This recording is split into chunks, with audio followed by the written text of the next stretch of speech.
Bienvenue dans The Language of Success, présenté par votre formatrice dévouée, Diana Bohan. The Language of Success, c'est le podcast bilingue anglais pour les professionnels francophones, qu'ils soient salariés dans un environnement international ou entrepreneurs curieux et ambitieux. Ma mission dans ce podcast ? Accompagner, inspirer et éduquer toutes celles et tous ceux qui souhaitent partager leur expertise et leurs valeurs en anglais aussi efficacement qu'ils le font en français. Avec une approche résolument humaniste et atypique, je partage avec vous mes meilleurs conseils afin que votre communication en anglais soit aussi simple que impactante.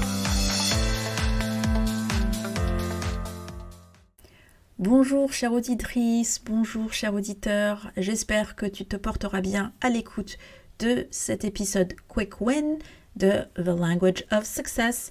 Et aujourd'hui, j'ai envie de partager avec toi une petite astuce qui va te permettre d'être plus performante en réunion et booster ta compréhension orale. Très curieusement, ça n'a rien à voir avec l'oralité, mais ça va te permettre justement en situation de réunion ou de rendez-vous de mieux comprendre ce qui se dit et de booster ta compréhension orale. Donc l'astuce que je partage avec toi est toute simple, c'est de prendre des notes. Quand tu es en situation d'écoute, en réunion ou en rendez-vous, ou quand tu es, par exemple, même si tu fais un exercice, par exemple, et tu peux t'entraîner à le faire, parce que justement, ça va te permettre, quand tu es dans une situation où il y a d'autres personnes autour de toi à écouter, que tu ne te retrouves pas au dépourvu, c'est de t'entraîner à prendre des notes quand tu travailles ta compréhension orale. Pourquoi ? Parce que en fait, tu vas t'entraîner à être dans une écoute active, et donc de saisir des mots-clés ou des idées clés qui vont te permettre ensuite, premièrement, de saisir les idées clés. À partir du mot-clé, tu saisis les idées clés, c'est-à-dire que ça va te permettre, en évoquant le mot ou en relisant le mot, de te souvenir de choses qui ont été dites autour de ce mot. Deuxièmement, ça va te servir de support pour toi aussi rebondir dans ton interaction avec ton interlocuteur, c'est-à-dire que ce que la personne aura dit ne va pas entrer par une oreille et sortir de l'autre. Tu auras un support visuel pour te remémorer, encore une fois, ce qui a été dit et te remémorer ce sur quoi tu as envie de rebondir. Et le troisième point, ça permet justement, si par exemple tu es dans cette phase où tu dois répondre à ton interlocuteur ou à ton interlocutrice, ça te permet d'avoir une trame, en fait, un suivi chronologique de ce qui a été dit et par exemple de récapituler à ton interlocuteur ce que tu penses avoir compris de son propos. Donc, on le fait parfois lorsque on est dans une réunion ou dans un rendez-vous commercial. On peut le faire en tant que francophone dans un rendez-vous commercial. Parfois, on prend des notes. Mais ça peut aussi arriver que on n'ose pas prendre des notes et on veut, surtout quand on utilise notre langue première qui peut être le français, on fait tout de mémoire. Et du coup, on se sent gêné de le faire à l'écrit, de prendre des notes écrites ensuite après, parce que on a peur de donner l'impression de ne pas être attentif à notre interlocuteur.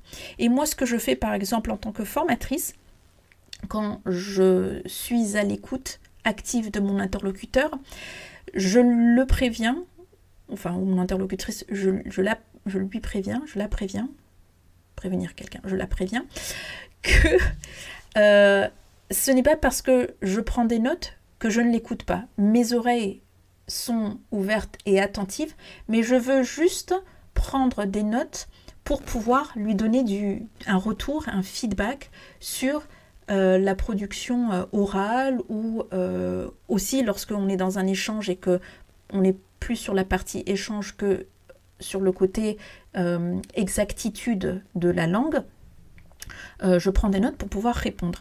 Et donc, la prise de notes pour moi. Et c'est quelque chose qui est super et qu'il ne faut pas s'interdire parce que je trouve que ça sert vraiment de support pour aller plus loin dans la conversation. Et lorsque justement on est en train d'assister à une réunion ou qu'on participe à une conversation qui n'est pas dans notre première langue, c'est déjà difficile, je trouve, de tout comprendre. C'est difficile, comme on n'a pas tout compris, encore plus difficile de se souvenir de tout. Et donc le fait de juste avoir cette politesse de dire à notre interlocuteur I'm listening to you, I'm going to listen to you, but please don't mind that I'm taking notes. I just want to be able to respond to your different points, and I want to make sure that I'm going to recap correctly everything or summarize correctly everything that you will have talked about. Donc, pour dire, je prends des notes, ne vous offusquez pas que je prenne des notes, c'est juste pour pouvoir rebondir et me permettre de faire un compte-rendu ensuite ou de résumer l'ensemble de vos idées. Et c'est un super moyen de s'assurer qu'on est sur la même longueur d'onde lorsqu'on est en train de répondre et de s'assurer qu'on a bien compris. Donc, pour moi, cette prise de notes, elle est vraiment dans une démarche d'écoute active. Et l'écoute active, ce n'est pas regarder la personne dans le blanc des yeux sans s'autoriser un clignement d'œil. C'est justement, il y a une préparation du terrain qui est de je prends mes notes, je préviens, je communique sur le fait que je vais prendre des notes, je prends mes notes et je prends mes notes d'une façon intelligente et constructive qui est que je prends des mots-clés qui vont me permettre de rebondir, des mots que peut-être que je n'ai pas compris aussi, et que je peux ensuite solliciter mon interlocuteur pour dire « You said ta-ta-ti ta-ta-ta, can you re-explain this to me, or could you give me more details? I'm not sure I understood. » Et donc la personne va réexpliquer. Ou « If I understand correctly, you said blah blah blah. » Donc le fait de prendre des notes sur les mots qu'on a compris, qui vont servir de soutien pour rebondir. Des notes sur les mots qu'on n'a pas compris pour se les faire réexpliciter ou réexpliquer. Et de prendre des notes d'une façon chronologique pour pouvoir résumer et ensuite construire un propos qui va répondre de façon cohérente à ce que notre interlocuteur nous a dit. Tout ça, ça a toute son utilité lorsqu'on veut avoir une communication efficace et un échange efficace avec notre interlocuteur. Donc, j'espère que vous aurez trouvé de l'utilité dans ce quick win number 2, ce deuxième quick win qui est de comment être plus performant en réunion, en rendez-vous et comment booster sa compréhension orale. Le secret, c'est de prendre des notes. Voilà, merci beaucoup pour votre écoute et je vous dis à la prochaine fois. Vous venez d'écouter The Language of Success, présenté par votre formatrice indépendante dévouée en anglais, Diana. Si le contenu de ce podcast vous a plu, le meilleur moyen d'apporter votre soutien au travail réalisé est de vous y abonner sur votre plateforme d'écoute préférée.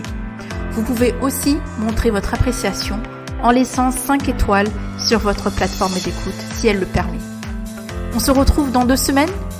D'ici là, à toi qui m'écoutes attentivement, sache que tu as tout mon soutien pour ta réussite en anglais.